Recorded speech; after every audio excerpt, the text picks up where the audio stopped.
He squeezed my hand until my fingers went numb, smiling like a man who already believed he had one. "Only 3 days," he whispered. "Then everything is finally mine." What he did not know was that I had already read every email, every lie, every message where he mistook my silence for weakness. I smiled back, soft, obedient, the kind of smile that convinces men they are safe. Because in 3 days, the life he was counting on would disappear. And by the time he understood what he had lost, there would be nothing left to take back. If you have ever been betrayed by someone who counted on your silence, someone smiled at you while quietly planning to take everything you built, then you already understand this story. Before it goes any further, stay with me. Like this video and subscribe because these stories are not about anger or revenge. They are about what happens when patience becomes power, when silence turns strategic, and when choosing yourself changes everything. Now settle in, because this betrayal did not just end something, to create a legend. My name is Isabella, and I am 32 years old. For as long as I can remember, I have believed in loyalty, in love, in the small promises people make when they are supposed to care. But life has a way of teaching you lessons you never asked for. And mine came in the form of Julian. Julian, the man I trusted. The man I laughed with, cried with, and believed would never betray me. We met 8 years ago at a friend's wedding. He had that charm that made you believe he could never hurt anyone. And I fell. I fell harder than I ever imagined possible. Our apartment was modest but warm, the kind of place that smelled faintly of coffee and vanilla in the mornings. On the walls were framed photos of our adventures, weekends in the mountains, late-night drives, laughter frozen in frames. But behind the laughter, behind the perfect smiles, something was always simmering. I just did not know it yet. Julian had a habit I ignored for years. Small lies, tiny omissions, little excuses that never seemed to add up. I thought it was harmless, a quirk of his personality. But over time, those little cracks grew into a canyon, and I was standing on the edge without realizing it. He would come home late, claiming work. He would look at me with eyes so convincing, so full of love, that I believed him. And all the while, I could feel something shifting. The warmth of our apartment sometimes felt cold, the laughter sometimes hollow, but I told myself I was imagining things. I told myself I was overthinking. And then 3 weeks ago, I found the emails. It was accidental, or at least that is what he would want me to believe. I had been trying to set up a surprise dinner for our anniversary, checking our shared account for receipts when I stumbled across the correspondence. Every word, every plan, every carefully orchestrated light was all there. Julian had been planning to sell everything I had worked for, everything we had built together, and he was going to do it without a second thought. I felt my chest tighten so much that it was hard to breathe. My hands shook as I scrolled through the messages. The calm, polite words he used to disguise greed and betrayal were almost theatrical. By next week, he had written, "If everything is in my hands, she will never suspect a thing." I remember standing in the kitchen, staring at the faint morning light spilling across the tiles. My mind spinning faster than I could comprehend. How could someone who promised forever plan such a calculated betrayal? How could the person I trusted with my heart, my life, and my dreams treat me like a pawn in a game I never agreed to play? I wanted to scream. I wanted to confront him immediately. But I did not. Instead, I did something he would never see coming. I smiled. It was the same smile he used to melt my defenses. The smile that had once made me believe in him blindly. But now it carried something else. Calm, quiet, controlled. It carried the seed of a storm he would not survive. For days I observed him. I watched the way he moved through the apartment. How he interacted with friends who still trusted him blindly. The arrogance in every casual glance he threw my way. He thought I was unaware. Thought I was still the naive Isabella he had always underestimated. He could not have been more wrong. I began keeping notes, small observations, in a hidden journal. Every lie, every detail, every opportunity he had to betray me, catalogued meticulously. I discovered his weaknesses, the points where his arrogance left him vulnerable. And for the first time in months, maybe years, I felt a strange sense of clarity. I was not powerless. I had a plan forming in the quiet recesses of my mind. But even as I planned, I had to maintain appearances. I had to act as though everything was normal. Julian noticed nothing, of course. That confidence, that careless swagger, it made him blind. Every day I greeted him with warmth, laughed at his jokes, and pretended to be the same trusting woman who had once been oblivious. I had friends, close friends, who tried to warn me. My sister Claire asked if I had noticed the change, if I had seen through his charming mask. I brushed them off, laughing too loud, hiding the rage simmering inside. But in reality, every word they said confirmed what I already knew. Julian was a master manipulator, and he had underestimated one thing: me. I remembered the small injustices first, the ones that seemed inconsequential at the time. He would casually take credit for my work at events we attended together. He would laugh at my ideas, only to present them later as his own. He would promise small gestures and fail to follow through, always with a smirk that suggested he believed I would never call him out. I had tolerated these slights because I loved him. I had tolerated them because I thought love required patience. But now patience had a new purpose: strategy. It is strange how betrayal sharpens your senses. I could anticipate his moves, predict his reactions. Every glance, every casual remark, every slight smirk became part of the map I was drawing in my mind. And every day, I felt the anticipation grow, a quiet electric tension that wrapped around me like a second skin. He made mistakes, small ones at first, the kind of things that might be overlooked by anyone else. But I noticed, I cataloged. I began to see the web he had spun, and I realized it had weak points gaps that would allow me to turn his arrogance against him. I started imagining the moment of confrontation, not the shouting. Not the chaos, but the subtle, perfect moment when he would realize everything he had counted on had collapsed. I imagined the disbelief on his face, the slow recognition that his plan, his careful manipulation, had been dismantled from the inside. And every time I imagined it, my pulse quickened, a mix of fear and exhilaration. 3 days. That is all he had given himself before he could finalize everything. 3 days to claim what he thought was his. 3 days to leave me with nothing. I allowed myself a small smile as I realized that in 3 days everything would change. I made a list, everything he had taken, every way he had underestimated me, every moment he had treated me as if I were weak. And I promised myself I would return it all, doubled, in ways he would never anticipate. But it would not just be restitution. It would be a lesson, a reckoning. And it would be mine to deliver. I could feel the first hints of excitement as I planned. Not malicious excitement, not blind rage, but the sharp, focused thrill of someone about to reclaim their power. And I knew that when the time came, Julian would understand in the deepest, most humiliating way that he had miscalculated. Every night I lay awake imagining the details, rehearsing the steps, and savoring the small victories I could already taste. The betrayal had been cruel, but it had given me something I never had before: clarity, focus, and the knowledge that I could take back control. I did not know exactly how he would fall. I only knew it would be perfect. And I knew that when it happened, he would never, ever see me the same way again. Because Julian had assumed I was weak. He had assumed I was too trusting. He had assumed that love made me blind. He was wrong on every count. And for the first time in months, I slept with a sense of calm. The storm was coming, and I would be the one holding it in my hands. The next few days were unbearable in ways I had not expected. Julian's arrogance grew with every passing hour, a slow, creeping certainty that he was untouchable.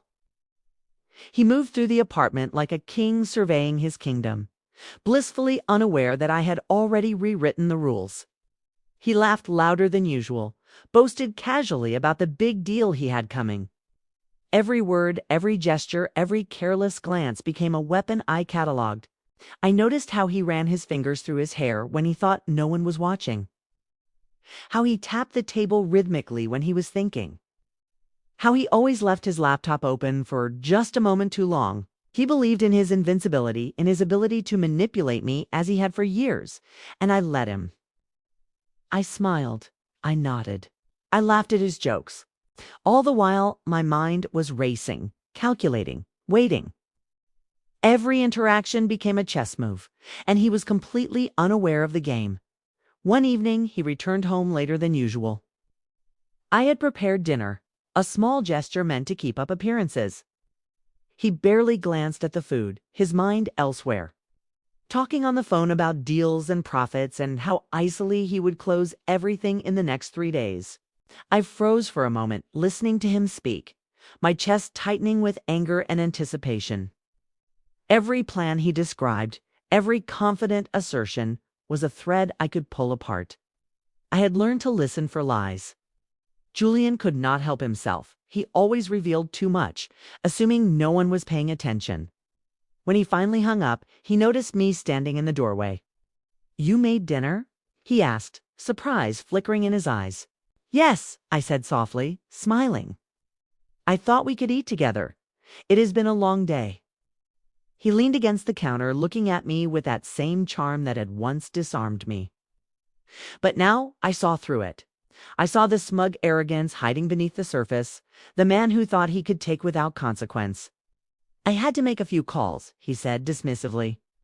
"Big day. You know how it is." I nodded, hiding the storm inside. Later that night, I found him in the living room, casually bragging to a friend over video chat. "By Monday, everything is finalized. She does not suspect a thing. She trusts me completely. 'Tis perfect." The words hit me like a punch to the stomach. My pulse raced, but I did not react. I did not shout. I did not cry. I simply watched, noting the way his shoulders relaxed, the confident tilt of his head. Perfect. That was exactly what I wanted him to believe. He had no idea that the storm was already inside him, waiting for the right moment. The next day, Julian's behavior became more reckless. He began leaving documents around the apartment, confidential emails open on his laptop, financial statements casually left on the coffee table. He was so sure of himself, so blind in his arrogance, that he did not realize every careless action was another thread in the web I was weaving. I began small, testing his reactions. A question here, a subtle comment there, probing the edges of his confidence. He responded with impatience, irritation, and that familiar overconfidence. Every flicker of emotion was a crack in his armor, and I cataloged it meticulously. One morning, I overheard him on the phone again.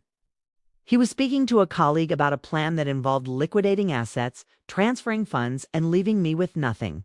His words were precise, cold, deliberate. But I noticed something else. His overconfidence made him sloppy. He left names, dates, and amounts exposed, like a careless painter leaving streaks across a canvas. I felt a strange mixture of anger and exhilaration. The betrayal still stung, but now it fueled me. Every slight, every lie, every act of arrogance was a building block for what was coming. I could see it all clearly now, the way the pieces would fall, the way Julian's world would unravel with precision. He began to take me for granted in ways I had not experienced before. He assumed I would continue to prepare his meals, to maintain the apartment, to keep his life running smoothly while he orchestrated his schemes, and I did not interrupt him. I let him continue, each act of carelessness feeding the tension in my mind. By now, I had started to plan the smallest details of his downfall. I observed how he stored files, the pattern of his daily routines, his reliance on predictable habits. I discovered the people who enabled him, the friends who trusted him blindly, the colleagues who assumed he was untouchable. Every observation was a piece of ammunition, and I was preparing to strike with precision. But Julian's arrogance reached a peak I had not anticipated. On Thursday, he laughed in my face. Not just laughed, mocked me subtly, like I was too naive to understand the scale of what he had planned. He did it casually, over dinner, his voice light, his smile cruel. You really think you could manage this on your own? He asked, a condescending tilt to his tone. You have no idea how complicated things are? You would never survive it without me. I felt a surge of fury, but I swallowed it, letting the smile mask the storm inside. Maybe, I said softly, but I am learning quickly. He laughed again, leaning back in his chair, confident, untouchable. He had no idea that I was not just learning, I was preparing. I had begun setting traps in subtle ways, laying groundwork that would make his final moments of realization devastating. Every casual glance, every careless word was being noted, remembered, stored for the perfect moment. That night I lay awake, replaying his words, analyzing his tone, imagining the exact sequence of events that would bring him down. The more I thought, the clearer it became. His arrogance was his greatest weakness, and I would exploit it fully. By Friday, I had identified every vulnerability, every tiny crack in his carefully constructed world. I could see it all. The emails he would never delete, the documents he would misplace, the friends who would turn when the truth became undeniable. I could see Julian's downfall from every angle, and it thrilled me. I also realized something else. I had become patient, calculated, precise. The betrayal had taught me more than anger ever could. I understood how to observe, how to plan, how to move silently, invisibly, while the other person continued to believe they were in control. And Julian, the man who thought he could manipulate me endlessly, had handed me every tool I needed. The tension was almost unbearable now. Every moment with him was charged, electric. I could feel it in the air, in the silence between us, in the way his confidence occasionally wavered when he thought no one noticed. I knew I had him exactly where I wanted, him completely blind, completely arrogant, completely unaware of the storm he had invited into our lives. 3 days remained. 3 days before everything he had counted on would slip through his fingers. 3 days before he would realize that trust, loyalty, and love had been my weapons all along.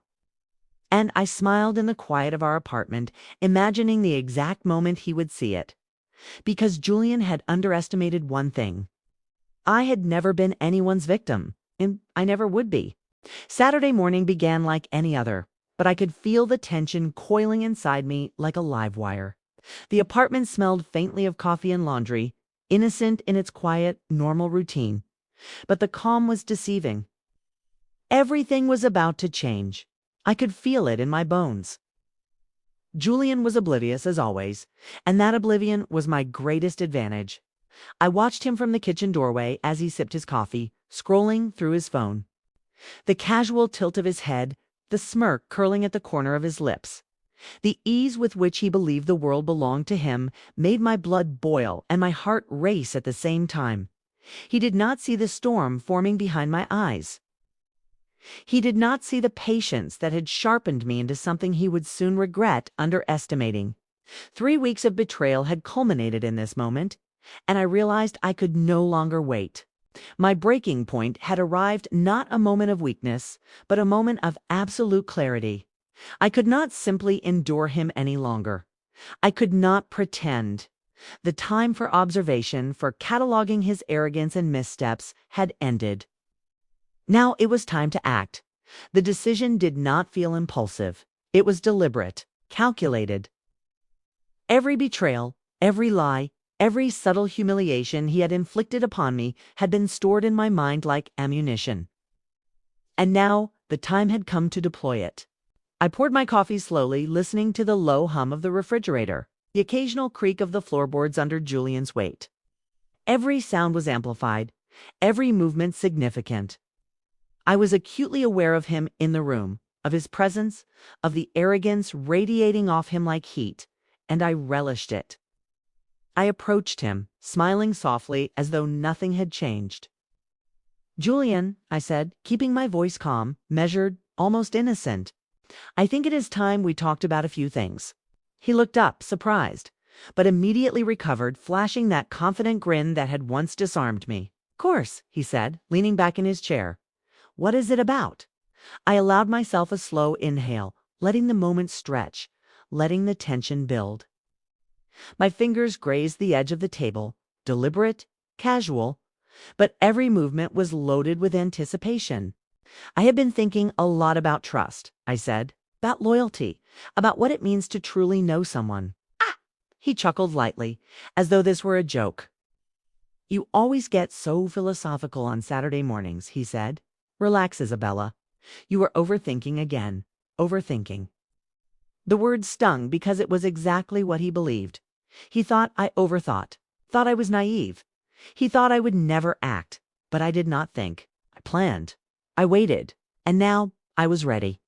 I reached for the stack of papers on the counter not casually, but deliberately.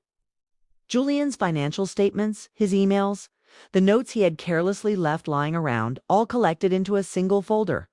He did not notice me picking them up, and by the time he looked at me again, the calm, confident smile had not left his face. I found some things, I said softly, letting the words hang in the air like smoke. Things I did not expect. His grin faltered slightly, though he quickly masked it. What things? He asked, a hint of caution creeping into his voice. I placed the folder on the table, sliding it toward him slowly. Every movement measured, deliberate. You seem to have been very busy, I said, letting the accusation linger unspoken. And very clever, but clever is not always the same as smart. He frowned, leaning forward, eyes scanning the papers. Isabella, what is this? I let a small, satisfied smile play across my lips. Okay, record, I said simply, of everything. Everything you thought you could take. Everything you thought I would never notice. Everything you believed I was too weak to fight back against. His confident posture began to crumble, just slightly. I could see it in the way his shoulders tensed, in the subtle flicker of fear in his eyes. He realized, perhaps too late, that he had been observed, that he had been outmaneuvered without even knowing it. You do not understand, he said, voice rising slightly. These are business documents, plans. They are not. They are lies. I interrupted calmly, the calm that made my words cut like a knife. They are betrayal, every single one of them, and I have proof. The air between us became heavy, thick with tension. The silence was deafening, punctuated only by the faint hum of the refrigerator and the distant sound of a car outside. I could feel my pulse pounding, my heart racing in anticipation, knowing that the next moments would define everything. I leaned back, letting the silence stretch. Julian shifted uncomfortably, and I realized something important. The man who had believed himself untouchable, invincible, had never experienced fear like this before. And he was beginning to understand, finally, that his arrogance had blinded him. I could see the panic beginning to creep into his eyes, though he fought to maintain composure. It was perfect. It was still the same man, outwardly charming, confident, but inside, he was unraveling. I wanted him to feel every second of it. You underestimated me, I said softly, letting the words resonate. You underestimated loyalty. You underestimated patience. And most of all, you underestimated what I am capable of when pushed too far. He swallowed hard, the first sign of vulnerability I had ever seen from him in years. Isabella. I held up a finger, stopping him mid-word. Do not speak.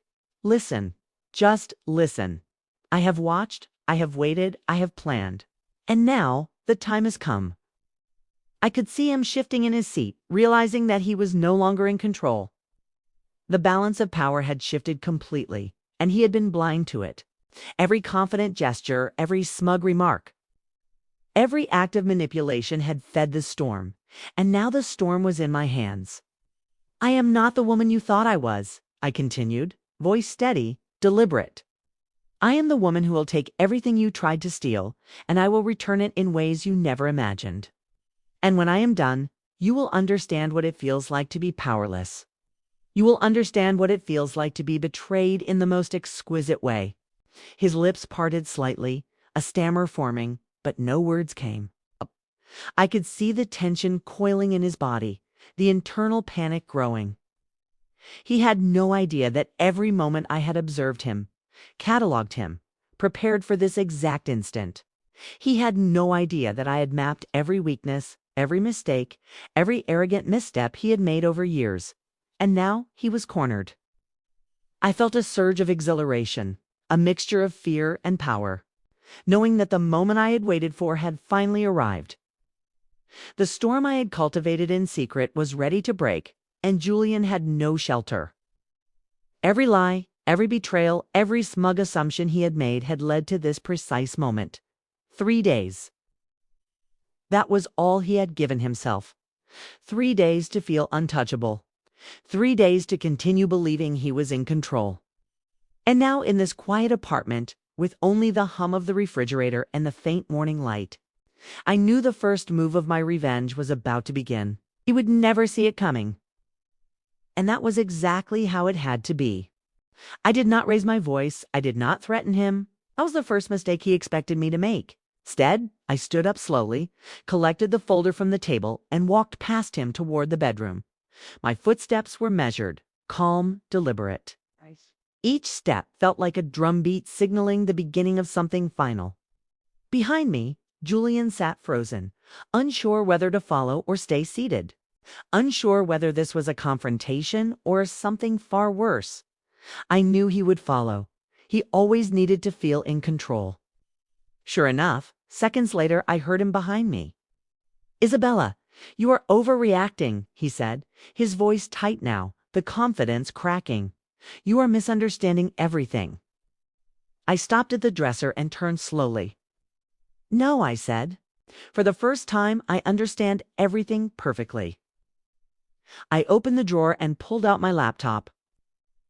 He stiffened at the sight of it, a subtle reaction, but I noticed. I always noticed. I placed it on the bed and opened it, the soft click of the keyboard loud in the quiet room. "You see," I continued, keeping my tone calm, almost instructional. "You believed I was emotional, reactive, that I would explode, cry, beg, or threaten." I looked at him then, really looked at him. His jaw was clenched, his hands slightly trembling at his sides. "But I did none of those things," I said. "I prepared." I turned the screen toward him. His face drained of color as he recognized what he was seeing. Logged accounts, backups, forwarded emails, time-stamped downloads. His digital footprint laid out in meticulous order, undeniable and devastating. "When did you do this?" he whispered. I smiled faintly. "Before you ever said 3 days." The room felt smaller now, the air heavier. He took a step back as if the floor had shifted beneath him, and in a way it had. Everything he thought was stable was already collapsing. I clicked through folders slowly, deliberately, allowing the silence to stretch. Every pause was intentional. Every second gave him more time to understand the scale of what he had lost control of. "You left everything open," I said quietly. "Your email, your financial records, your messages. You trusted your own arrogance more than you ever trusted me." He tried to interrupt me, his voice sharp now, desperate. "You cannot use any of this. You do not understand the consequences." "Oh, I understand them very well," I replied, closing the laptop gently. "That is why I planned every step." I reached into my bag and removed a second folder, thicker than the first. Legal documents, copies, safeguards. His breath hitched when he saw the letterhead. He recognized it instantly. "You already spoke to a lawyer," he said, disbelief bleeding into panic. "I spoke to several. I corrected him, 'cause I did not want mistakes. I wanted precision." The shift in power was unmistakable now. He was no longer standing in my presence as an equal. He was reacting, adjusting, scrambling, and I had not even begun the execution. I explained nothing else that was important. People like Julian believed information was leverage. I let him sit with the uncertainty, with the realization that the game had moved beyond him. That night, while he paced the apartment pretending to make phone calls, I began the first irreversible steps, quiet ones, invisible ones. I transferred what I legally could. I froze what I was entitled to freeze, I documented everything he touched. Each click of the mouse felt ceremonial. Each confirmation screen felt like a door locking behind him. The city outside our window glowed softly, unaware of the war being waged in silence inside this apartment. Cars passed, lights flickered. Life continued, but inside me, something had shifted permanently. Julian tried to sleep beside me that night. He lay rigid, staring at the ceiling, pretending nothing had changed.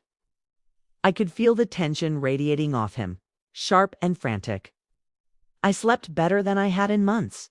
The next morning, execution accelerated. I woke early, dressed carefully, and left the apartment without waking him. I moved through the city like a ghost, precise and unseen. Meetings followed, documents were signed, calls were made. Systems were set in motion that could not be undone. By midday, his phone began ringing. By afternoon, the messages started flooding in. Confusion, panic, disbelief. I returned home just as the sun dipped low, painting the living room in warm orange light. Julian stood near the window. Phone pressed to his ear, his voice rising. "What do you mean, the account is frozen?" He turned when he saw me, eyes wild. No trace of the man who once smirked and whispered about owning everything. He ended the call abruptly. "What did you do?" he demanded. I set my bag down slowly. I followed the plan. "You had no right," he snapped. "You are destroying everything." I tilted my head slightly. "No," I said. "I'm stopping you from destroying me." The truth hit him then. Not all at once, but in waves. He had assumed time was on his side. He had assumed he was smarter. He had assumed I would hesitate. And now the countdown had reversed. I watched his face cycle through anger, disbelief, and something dangerously close to fear. He had built his future on my silence, and I had taken that foundation away, brick by brick. "This is not over," he said, his voice low. I met his gaze without flinching. "It already is. Just have not realized it yet." That night, as he sat alone in the dark living room, making frantic calls that went unanswered, I stood in the doorway and watched him, not with hatred, not with cruelty, but with clarity. The execution was not loud, it was not dramatic, it was exact. And it was only the beginning. Because the final act was not about paperwork or accounts or assets. It was about humiliation, exposure, truth. And when that moment came, Julian would finally understand what 3 days really meant. The day arrived quietly, deceptively ordinary like any other. The sunlight spilled across the apartment, warm and golden, unaware of the storm it was about to illuminate. Julian moved through the space like he always did, confident, smug, untouchable, still believing he had 3 days to finish what he thought was his. He did not notice me at first. I stood in the shadows of the hallway, watching him, absorbing every subtle twitch, every careless gesture. The arrogance on his face was thick, tangible, a mask that had always worked for him. But this time it would fail spectacularly. I walked toward him slowly, deliberately, each step measured like the beats of a drum announcing the final act. My presence was silent, but when I reached him, the room seemed to shrink. The air thickened with anticipation. "Julian," I said softly, almost sweetly. The faintest smile touched my lips. "It is time." He looked up from his phone, puzzled, eyes narrowing slightly. "Time for what?" I did not answer immediately. I let the silence stretch, letting the tension settle in the space between us. It was delicious. He shifted instinctively, sensing that something had changed. The confident swagger faltered just slightly. I opened my laptop, the familiar soft click echoing in the apartment. I slid it across the table toward him. "Everything," I said simply. "Everything you thought you could take, everything you believed was safe. You thought was under your control, it is gone." His hand shook slightly as he reached for the folder. His confident grin vanished. The words it cannot be escaped his lips before he even fully understood the scope. I clicked through documents, accounts, emails, proof, undeniable, meticulously compiled, leaving nothing to interpretation. Each click, each file opened, was a hammer striking at the foundation he had built on my assumed weakness. "You trusted your arrogance more than you trusted me," I said, voice calm, deliberate. "And now, you see what happens when someone you underestimate takes control." He began pacing, frantic, unable to process the devastation.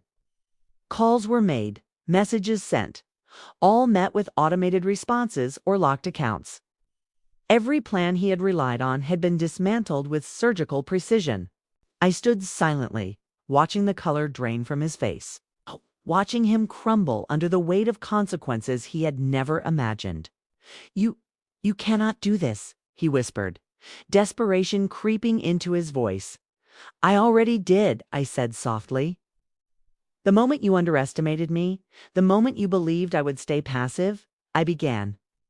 "Every misstep you made, every careless gesture, every lie you handed this to me."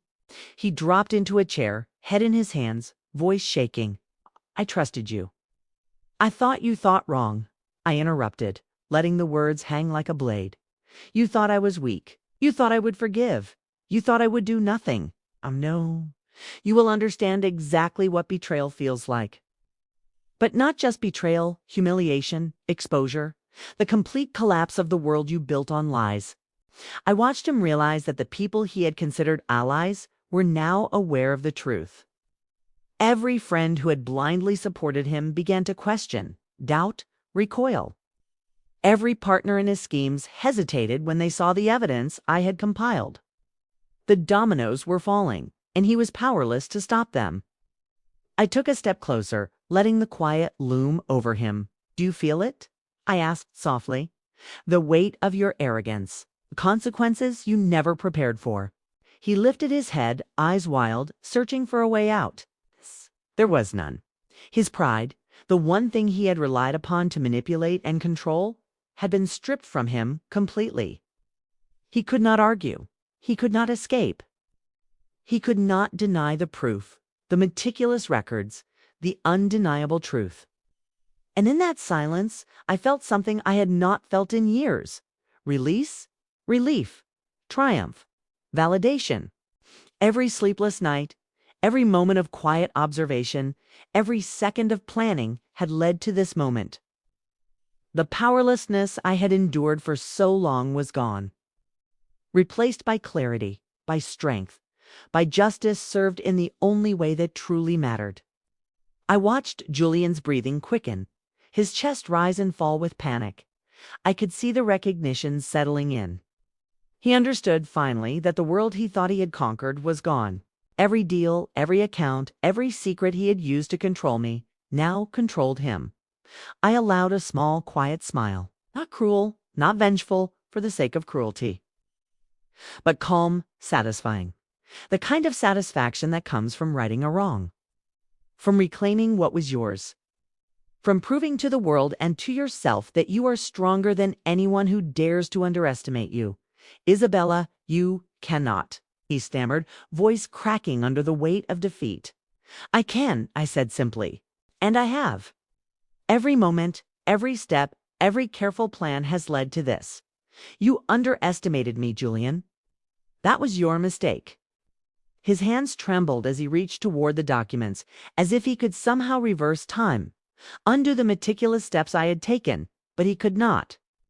Every click, every signature, every secured account was permanent, irrevocable. I let him absorb it, the full impact of what he had lost, what he had failed to protect. His empire, built on manipulation and deceit, had collapsed in silence. And I had orchestrated it without a sound, without a fight, without a scream. The apartment felt heavier now, charged with the weight of justice. I walked past him, each step deliberate, letting the echoes of his realization linger. I did not gloat, I did not mock, I did not need to. The collapse of his confidence, the exposure of his lies, the undeniable proof of his arrogance, those were my triumphs. Finally, he sat slumped in the chair, eyes hollow, voice barely a whisper. I never saw it coming." "No," I said softly. "You never did, and that is why it worked. You believed you controlled everything. You believed you controlled me. But in the end, control was never yours to take. I paused, letting the silence stretch. The moment was complete. The storm I had cultivated in secret had finally broken. Julian was defeated, not with anger, not with shouting, not with confrontation, but with precision, patience, and clarity. I felt a wave of release wash over me. Years of manipulation, of underestimation, of betrayal, of pain, it all dissipated in this quiet, unshakable moment of victory. I was no longer the woman who had doubted herself, who had tolerated lies, who had allowed someone else to define her worth. I was whole, empowered, and vindicated. The golden light of the late afternoon streamed across the apartment, bathing everything in warmth. Julian looked at me, silent, stripped of confidence, stripped of control, stripped of arrogance. I did not need to speak. He understood. I took a deep breath, steady, deliberate, and I finally felt free. Because justice, when it is precise, when it is earned, when it is deliberate, is sweeter than anything else. And Julian would remember this day forever, not for his victories, not for his arrogance, not for the plans he believed would succeed. He would remember it for the one thing he could never control, the quiet, unstoppable power of the woman he underestimated. The apartment was quiet after Julian left. Not the kind of quiet that feels empty or lonely, but the kind that feels expansive, almost sacred. The hum of the refrigerator, the faint creak of the floorboards, even the gentle ticking of the wall clock, it all felt alive, resonating with the calm that had finally settled inside me.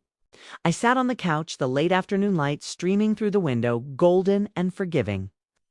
For years, I had believed that patience was weakness, that endurance meant acceptance, that kindness meant vulnerability. But today, I understood something profoundly different. Patience had been my weapon. Observation had been my shield. And kindness, when paired with clarity and determination, had been my strategy. I allowed myself to exhale fully, feeling the weight I had carried for years lift from my shoulders.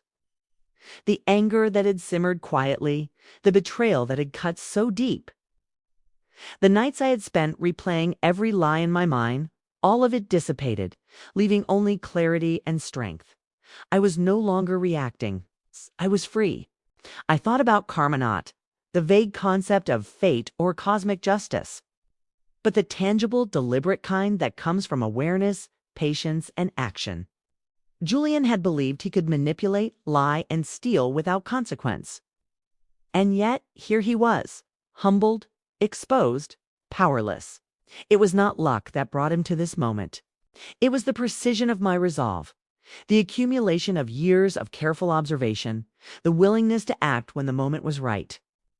Karma, I realized, is often silent, invisible, and patient but unstoppable when it is earned. I closed my eyes and let memories flood me. The first subtle lies he told, the small dismissals of my ideas, the casual arrogance that had always grated against me, even when I pretended to ignore it, all of it had led me here. And for the first time, I saw those moments not as pain, but as lessons. Every betrayal had taught me to watch, to plan, to anticipate. Every slight had taught me to value my own strength. Every insult, every underestimation had forged a version of myself I would never have discovered otherwise. The relief was physical. I could feel it in the way my shoulders dropped, the tension leaving my neck, the slow rhythm of my heartbeat returning to normal. It was not merely victory over Julian, it was liberation from fear, from doubt, from the invisible chains that had held me captive for years. And in that liberation, I found a strange kind of gratitude. Not for him, not for his betrayal, but for the clarity it had forced me to achieve. Without it, I might have continued to live in quiet subjugation, waiting for life to hand me the justice I deserved. Instead, I had seized it. I had created it. And in doing so, I discovered my own power, my own resilience, my own ability to reclaim what had been taken from me. I stood and walked through the apartment, running my fingers over surfaces I had avoided. Spaces that had once carried the weight of manipulation and fear. Each touch was a silent acknowledgement. I had survived. I had endured.